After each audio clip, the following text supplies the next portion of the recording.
चला मस्त असा चटपटीत आणि टेस्टी आणि हेल्दी असा नाश्ता बनवूयात आज। पापडी चाट अगदी सोप्पा आणि टेस्टी।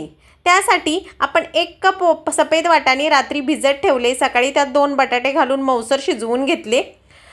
सकाळी शिजवून घेतल्यानंतर बटाटे काढून घेतले, कढई ठेवली, कढईमध्ये तूप घातले 1 चमचा, त्यामध्ये जिरे घातले, कांदा घातला 1 मीडियम आकाराचा बारीक चिरून, टोमॅटो घातला अगदी लालसर रंगाचा, मस्त मिक्स करून घेतला। सुके मसाले घातले, लाल तिखट, धना जिरा पावडर, हिंग मिक्स करून घेतलं, थोडंसं पाणी घातलं, झाकून परत मसाले शिजवून घेतले, रगडा घातला, मोठ्या गॅसवरती छान रगडा शिजवून घेतला अगदी दणदणीत उकळी काढून 5 मिनिटासाठी, आणि आपला रगडा रेडी आहे।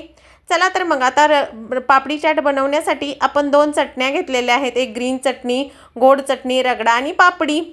प्लेटिंग करून घेऊयात। एक त्यासाठी रिकामी प्लेट घेतली, त्यामध्ये रगडा घातला भरपूर असा, त्याच्यावरून गोड पाणी घालून घेतलं, कांद्याचे थोडे स्लाइस उभे चिरून घेतले होते ते घालून घेतले, ग्रीन चटणी घालून घेतली आणि वरून भरपूर अशी पापडी घालून घेतली, त्याच्यावरूनही तुम्ही चटणी टाकून शकता, आणि मस्त अशी पापडी चाट रेडी करून घेतला। अगदी टेस्टी आणि चटपटीत रेसिपी आहे। डाएटवाले लोक पापडी न घालता मस्त रगडा चाट एन्जॉय करू शकता।